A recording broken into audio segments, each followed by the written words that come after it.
An average Kenyan farmer is 65-year-old, and an average Kenyan is 19. We don't know who this mama farmer is, what is she growing, where is she growing, at what price is she selling, and how much is she retaining after her post-harvest losses. And most importantly, the public sector, the government extension services officers are supposed to support, on an average, one for every 300 farmers to 400 farmers. In reality, in Kenya, it is upwards of 3,500. We don't know what she's growing. She's not getting access to quality inputs. She's not getting access. It's still very collateral-based credit. And she's losing almost 40 to 50% of what she's producing as part of the post-harvest losses. And by the way, as you can see, this is a vicious cycle in which she's not able to come out of that. And most importantly, the climate smart and the climate technologies is something which is far-reached. An illiterate of the 21st century is the one who is not about who can't read and write, but those who cannot learn, unlearn, and relearn. This is what Alvin Toffler said some time ago. We as social innovators put up our hand and started thinking, what is it that we could do, or how can we reimagine the way we can make a difference to this sector? Now, this is where we said, what got us here is not going to get us there. There has to be a different way in which we need to think. And then we started looking around and then said, we can scale what works, but what is important is scaling what works is different to what works at scale. So we saw what is in abundance in the rural areas.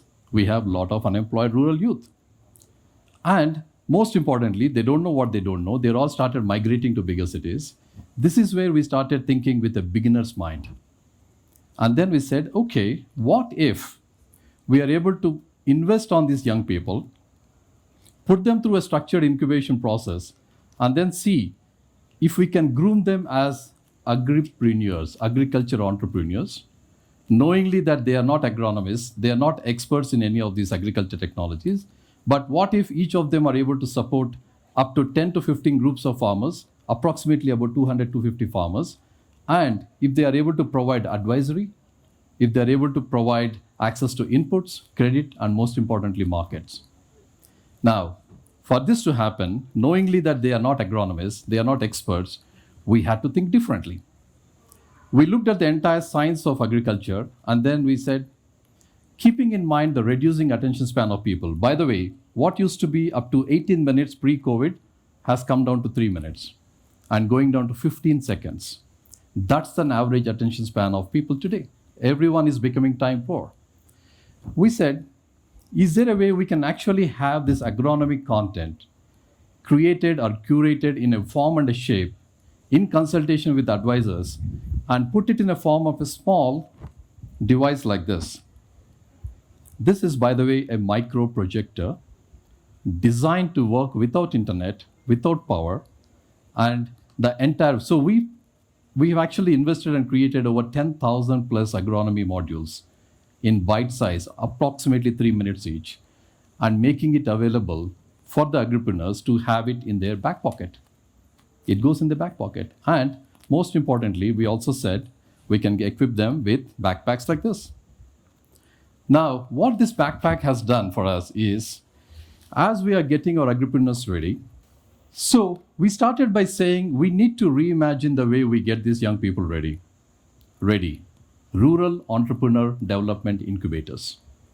We set up these incubators with a very clear idea and a purpose that each of them would get personalized attention.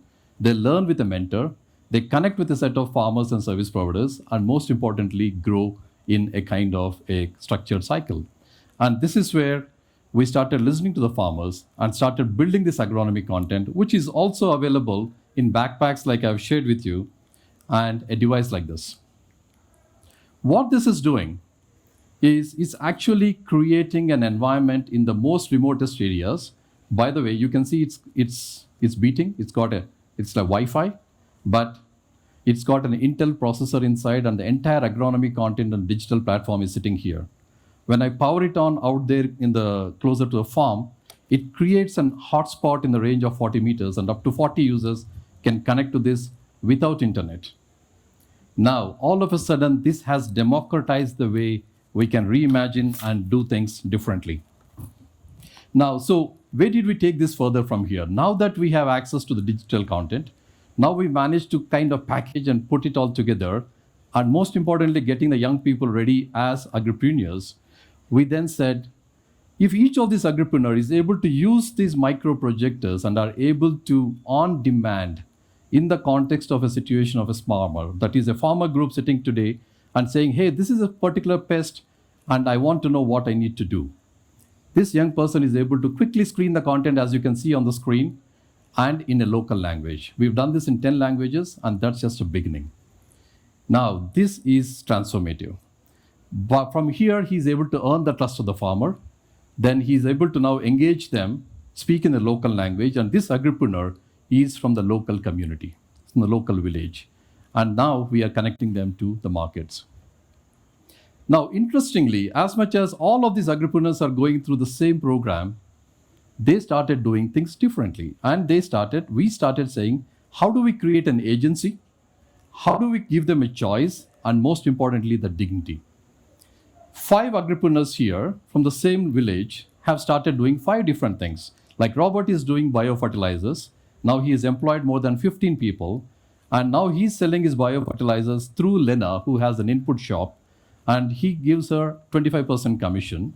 And most importantly, Daniel, who now he's passionate about tractors. He's now doing conservation agriculture. He now has a tractor.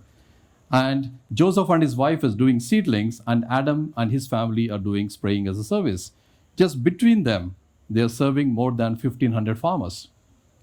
That is magical. And this is where we started seeing the network effect happening. So, what is the network effect? As we are creating more and more agripreneurs, they are impacting more and more farmers. As we are getting more and more farmers, we are able to engage multiple service providers who we are curating and bringing them onto something called One Network. A One Network is a digital platform.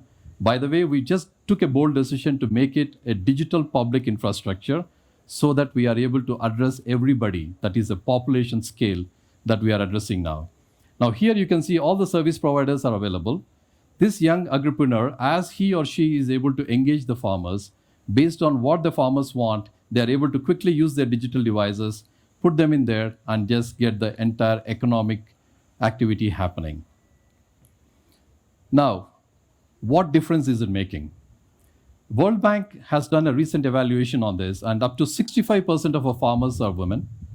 And most importantly, 73% of them are said they are accessing a product or a service for the first time. And 63% said they can't find an alternative. On an average, over 60% of them have increased their productivity and most importantly, their income from the farming. And the unintended consequence of this is we have seen these women farmers decreasing their household debt by almost 80% and increasing their household savings. This was heartening for us. By the way, this is something we have tried and tested across 2 continents, Africa and Asia. Across 5,000 different villages, now we are operating with over 5,000 agripreneurs serving 1.2 million farmers, and we believe we just started.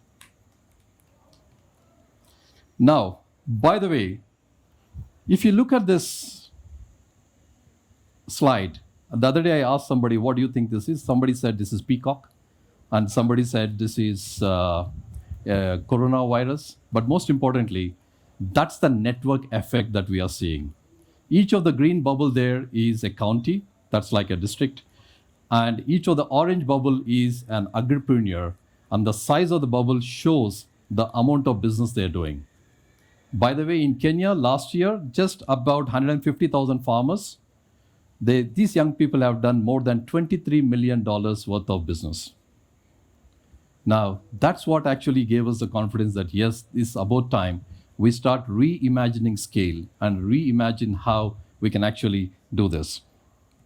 Now, as social entrepreneurs, we managed to bring it up to this level. And this is the time we started thinking that it's about time we all learn, connect, and grow, and reimagine the way we are able to feed ourselves, feed our future, and most importantly, engage our young people as agripreneurs. Thank you so much.